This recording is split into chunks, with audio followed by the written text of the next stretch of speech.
Antes de empezar este episodio te invitamos a que veas los anteriores y te suscribas a nuestro canal. Telepatía Peronista, venimos a comunicar la utopía. Empecemos.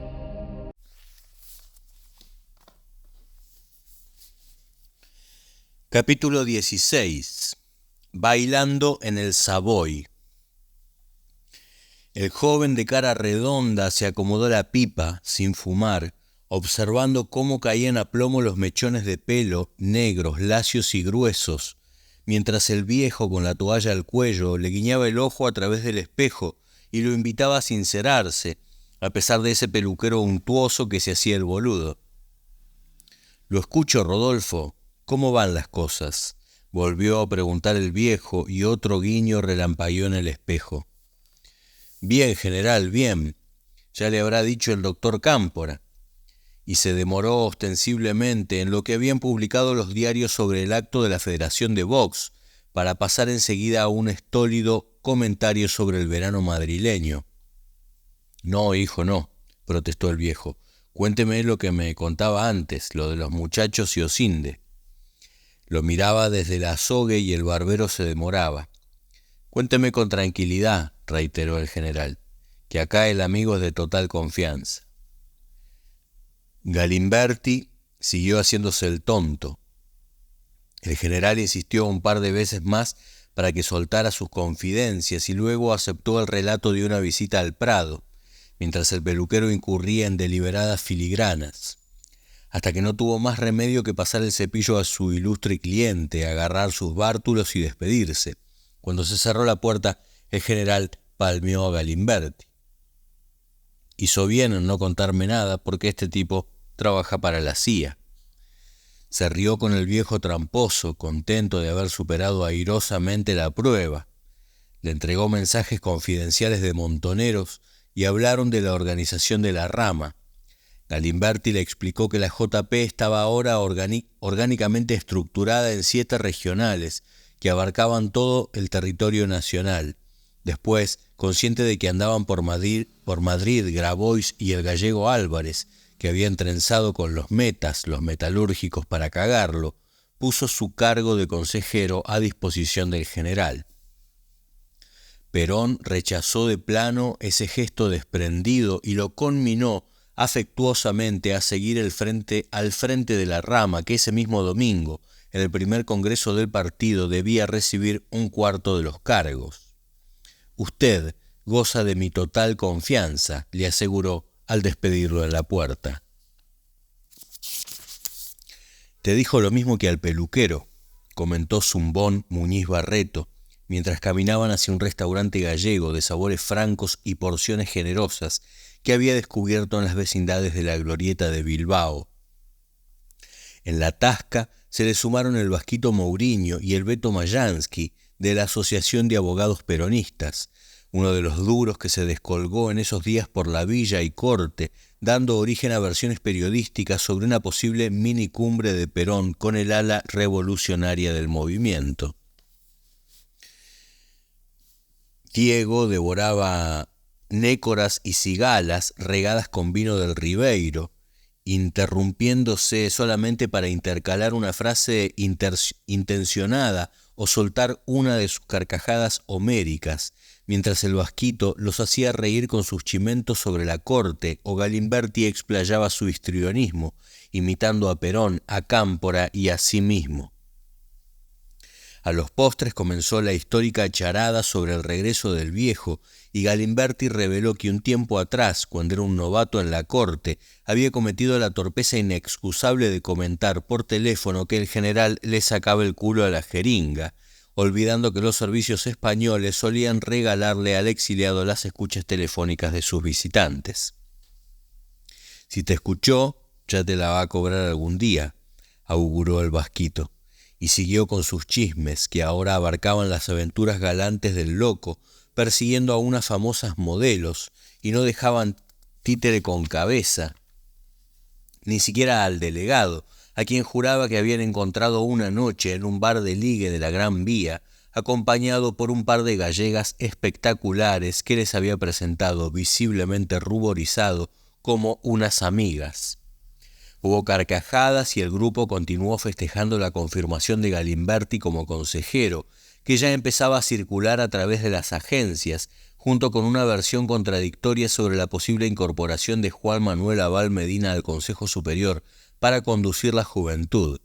El abogado nacionalista, vinculado a los coroneles sublevados en Azulio Olavarría y a otros conspiradores que aún no asomaban la cabeza, se iba acercando cada vez más al peronismo a través de Galimberti y de su gran amigo Antonio Cafiero. Cámpora se encontraba en Madrid en esos mismos momentos, pero su cabeza y su agenda no tenían espacios vacantes para los bares de la Gran Vía. Había llegado el jueves 22 y debía estar de regreso en Buenos Aires ese mismo domingo 25 de junio, a fin de presidir el primer congreso del nuevo Partido Justicialista, que se realizaría, donde si no, en el Savoy. Apenas 3 días antes había estado trabajando intensamente con el trío de asesores en un voluminoso balance de 13 carillas tamaño oficio, positivo para el movimiento y negativo para el gobierno. 24 horas antes de abordar el avión se habían llevado a cabo las elecciones internas de la capital, donde se había impuesto la verticalidad. Todo parecía ir sobre ruedas, a no ser por las exigencias cada vez más rudas de los sindicalistas para lograr posiciones privilegiadas en el nuevo Consejo Nacional del Partido Justicialista. De acuerdo con la óptica movimentista, el nuevo organismo debía subordinarse al Consejo Superior del Movimiento, al delegado y a Perón, pero en la lógica liberal del estatuto de los partidos políticos impuesto por la dictadura, solo existía el Partido Justicialista y las autoridades que habrían de elegirse ese domingo en el Savoy, y era ese provolone real el que concitaba el apetito de los gremialistas. Cámpora llegó a Ezeiza a las 13:40 del domingo, portando los nombres que había acordado con el general. En el aeropuerto lo esperaban los congresales que había hecho un cuarto intermedio para recibirlo. Desde lejos Ernesto Jaureche miró con sus ojos de perro pachón como los bandorios secuestraban al delegado y lo llevaban con estrépito de portezuelas hacia un destino desconocido. Lo van a apretar, pensó, y lo comentó preocupado con otros dirigentes juveniles que le tomaron el pelo por sus pronósticos catastrofistas. El delegado, acompañado por Héctor Pedro y el comisario Carnerero, fue conducido al frigorífico Lisandro de la Torre, cuartel del dirigente de la carne Néstor Carrasco, donde mantendría una larga e incómoda reunión con Rucci, Miguel, Herreras, el telefónico Gallito, que era operador de Miguel y el dueño de casa. Cámpora empezó preguntando a los dirigentes gremiales si ya habían decidido 2 nombres para integrarse a la conducción partidaria en calidad de secretarios o vocales. Rucci dijo que habían pensado un nombre, pero no había nada resuelto. El loro Miguel argumentó que dar nombres sin consultar podía generar un problema en las 62 organizaciones. Gallito quiso saber cuál era el total de los cargos. Cámpora repuso: un presidente, 2 vicepresidentes, un secretario general y 12 secretarios. Los 3 primeros eran de cajón. Perón ocuparía la presidencia, Isabel la primera vicepresidencia y Cámpora la segunda. Los sindicalistas que habían visto disminuida su presencia en capital y provincia de Buenos Aires pretendían la Secretaría General y 1/3 de los cargos, en igualdad con la rama política y la femenina, lo que suponía ignorar de hecho la existencia de la rama juvenil. Gallito empezó por pedir la Secretaría General. Cámpora respondió que era imposible. El secretario general ya fue establecido, dijo, mientras sus ojos, agrandados por la tensión, recorrían las caras cada vez más penumbrosas de sus interlocutores. Gallo insistió y sugirió a Carrasco, que miraba al delegado con odio. Cámpora negó con la cabeza y Rucci, muy pálido, dijo que sería lamentable que en el Congreso se produjera un escándalo por esta cuestión.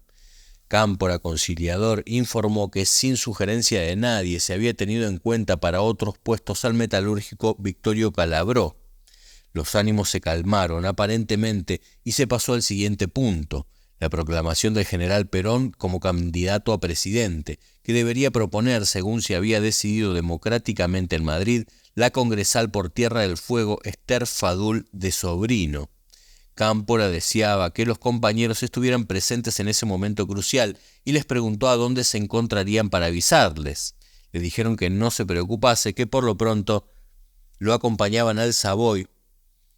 Le dijeron que no, las pistolas imaginadas por Jauretche todavía seguían en las fundas. Al llegar al hotel, Cámpora advirtió que el público había desbordado a los controles partidarios e inundaba el lobby y el bar, sin contar el enorme salón del subsuelo, donde se estaba llevando a cabo las deliberaciones. El comisario Carnerero percibió de inmediato la sugestiva ausencia de la federal. El delegado se reunió en el bar con los organizadores para programar la convención y tratar de establecer a qué hora se haría la proclamación anunciada, pero congresales y curiosos querían saludar al delegado e impedían conversar reservadamente, por lo que decidió instalarse en una habitación. Rucci, Miguel y otros sindicalistas se quedaron en el bar. Cuando el delegado concluyó su reunión con los organizadores, los mandó llamar. Miguel acudió visiblemente alterado y le dijo que se estaba subestimando al movimiento obrero y que no se habían respetado el tercio prometido a las 62. Cámpora replicó que nunca se había prometido tal cosa. El jefe de la UOM afirmó que a él se lo había dicho Luis Guerrero, que había participado de una reunión anterior con el delegado y que estaba abajo. Lo llamaron y el metalúrgico de Avellaneda ratificó su afirmación. Cámpora lo desmintió e intentó carearlo con Casildo Herreras, que también podía dar testimonio de lo que se dijo. Casildo miró al padrino Miguel y musitó que se había entendido otra cosa. Agrandado, Guerrero añadió que también les habían prometido la Secretaría General. Nada de eso es cierto, replicó el delegado, y agregó: la única referencia a la mesa fue un chiste de Jerónimo Iceta, dirigente de Municipales, que dijo: si la presidencia la tiene el general, que es político, y la vicepresidencia la señora, que es de la rama femenina, hubiera sido lógico que la vicepresidencia segunda fuera para un gremialista. Esta cuestión no es un chiste, exclamó Lorenzo Miguel al borde de perder los estribos. Al chiste no lo hice yo, lo hizo Iceta, insistió un Cámpora que pretendía mantenerse imperturbable, aunque sentía chorrear la adrenalina. No se preocupen, agregó, porque la representación sindical será respetada, aunque no pueda ser un tercio por la incorporación de la juventud, cuya representación también será respetada. Para calmar los ánimos, reiteró un dato que hizo explotar al antiguo boxeador de Villa Lugano. El metalúrgico Victorio Calabró integraría la mesa del Congreso. No puede ser, tronó el secretario general de la UOM, que estaba enfrentado con Calabró en el gremio. No puede ser que designen un gremialista sin consultar. No se portan conmigo como yo me porto con ustedes. Yo así no sigo, yo me voy. Rucci y otros dirigentes lo llamaron, pero no regresó. A solas con Cámpora, el secretario general de la CGT le explicó que Miguel estaba molesto por la inclusión de Calabró y le pidió que lo sacara de la conducción del Congreso, sin poner ningún otro representante gremial. También solicitó que hubiera un cuarto intermedio hasta las 12 horas del lunes a fin de entregarle los nombres de los representantes gremiales. El delegado accedió a los 3 pedidos y Rucci marchó a reunirse con Miguel. A efectos de evitar toda posible dificultad, Cámpora resolvió dividir la representación de las ramas en el Consejo Nacional del Partido, en 4 partes de 3 miembros cada una. En eso estaba cuando le informaron que el capitán Horacio Farmache había cometido el error muy castrense de proponer la lista de autoridades para el Congreso sin ambientar antes la propuesta en los pasillos y lograr el apoyo de otros congresales. Ordenó entonces que establecieran un cuarto intermedio y pasó a reunirse en un salón del primer piso con los representantes de los distintos distritos para pedirles que el cuarto intermedio se prolongara hasta la mañana siguiente, a fin de esperar a los compañeros gremialistas. Entonces empezaron los tiros. A las 18:15 el secretario general de la CGT regresó al Savoy para cumplir su profecía. Menudo, grisáceo, sumergido entre las camperas abultadas de su guardaespaldas, hizo una entrada espectacular que fue seguida de insultos, forcejeos y empujones. Cuando empezó la agresión, alguien lo sacó de la escena, igual que a los escasos policías que montaban guardia en la calle. Sin estorbos en el camino, empuñando sus pistolas, el negro Corea y los otros matones de la CGT se lanzaron escaleras abajo y entraron al salón, donde había todavía numerosos congresales gritando «¿Dónde está la juventud?». ¿Dónde están los machos? Y fue paradójicamente Alberto Brito Lima el que salió a reivindicar su pertenencia a una juventud que ya no lo quería en sus filas. Recibió un culatazo en la mejilla, con mayor suerte que el operario José Rey, de 22 años, a quien le pegaron un tiro en la mano derecha, o Carlos Enrique Maldonado, un chico de 18 que fue herido en un brazo. Los pistoleros del Negro Corea hicieron más de una veintena de disparos, la mayoría al techo, mientras ágiles convencionales se zambullían bajo las mesas. Sin policías que los detuviesen, beneficiados por la sorpresa, los atacantes se perdieron en la noche. Al día siguiente, Rucci visitaría a Cámpora en el departamento de la calle Melo y trataría de restarle importancia al incidente, sosteniendo que alguien los había insultado al pasar, provocando la reacción de los muchachos. El delegado no le creyó y le escribió a Perón: la opinión casi general es que existió la intención de romper el Congreso y que Brito Lima no provocó ese incidente, no escuchándose tampoco el insulto referido. La suposición de Cámpora no era paranoica. Mientras el Congreso justicialista bailaba en el Savoy, los sindicalistas de la 62, comandados por Rogelio Coria, se reunían en su sede de la calle Pringles y acordaban no integrar la conducción del Partido Justicialista. A las 8:15 de la noche, 2 horas después del incidente, se reanudaron las sesiones. Para entonces la Policía Federal había recibido contraorden y una numerosa guardia controlaba rigurosamente el acceso al Savoy. El Congreso votó la lista de autoridades que había propuesto Farmache y que encabezaba Julio Romero. Cámpora había cumplido con Rucci. En vez de Calabró figuraba Celestino Marini, de la rama política.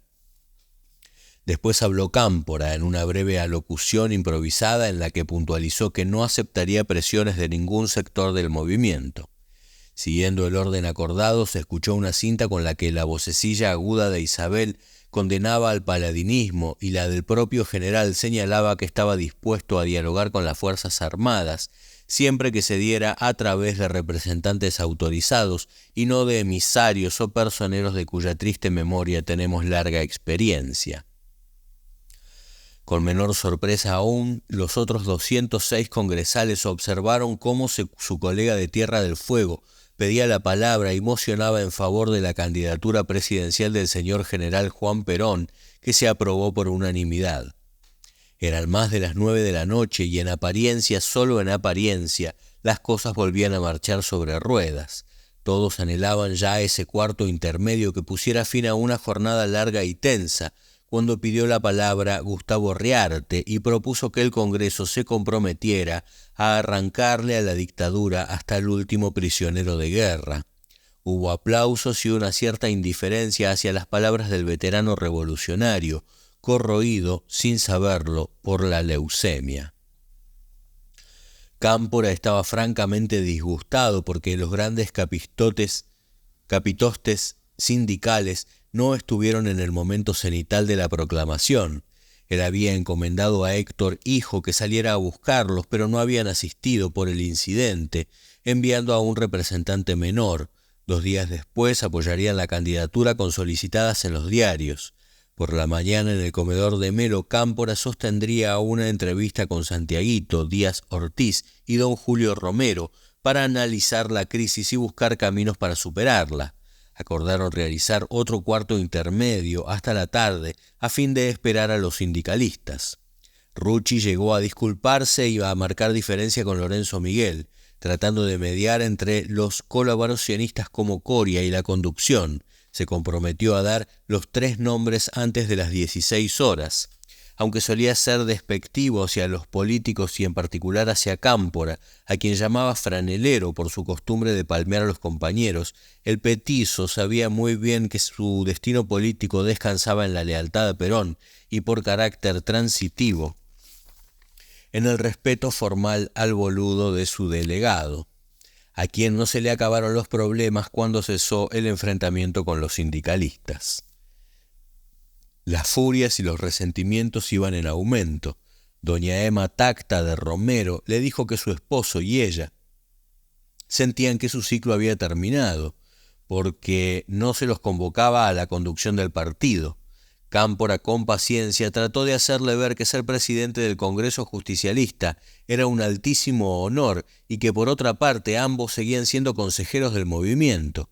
Luego se reunió con Ernesto Jaureche y Beto Ahumada de la JP y le pidió al primero que bajo su responsabilidad propusiera nombres para la lista con la necesaria imparcialidad. El Consejo Provisorio propuso al propio Jaureche y a Jorge Jampart, hijo de un viejo suboficial peronista. El tercer hombre de la juventud, Leandro Maisonave, fue designado por la conducción que lo sabía grato al propio Perón. Era un cristiano ajeno a los grupos en pugna, que había impresionado al líder profetizándole el cordobazo.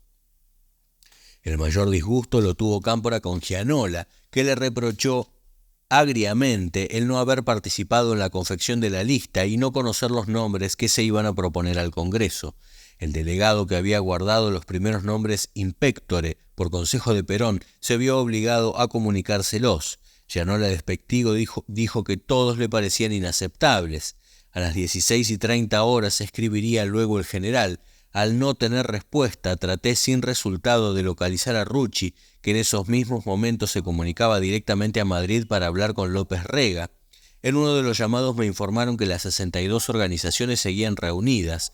Pedí una rápida solución, pues el Congreso no podía ser suspendido nuevamente, y marchó al Savoy, donde lo esperaban más sorpresas desagradables. Los metalúrgicos le decían a la gente que Rucci tenía el aval de López Rega, y estallaba una rebelión de dirigentes provinciales, encabezados por Vicente Leónides Sadi, que lo encaró fieramente en la peluquería del hotel y le largó una velada amenaza. A las 9 de la noche recibió una llamada telefónica de Rucci, diciéndole que todo lo que pasaba le parecía muy mal y que se solidarizaba con él.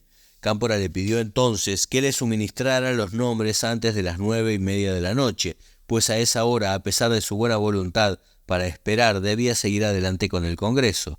Por respeto a los congresales, muchos de los cuales debían regresar a sus provincias, para evitar la acción deletérea de los elementos disociadores, pero sobre todo por razones legales, porque urgía elegir autoridades y presentar la nómina a la justicia.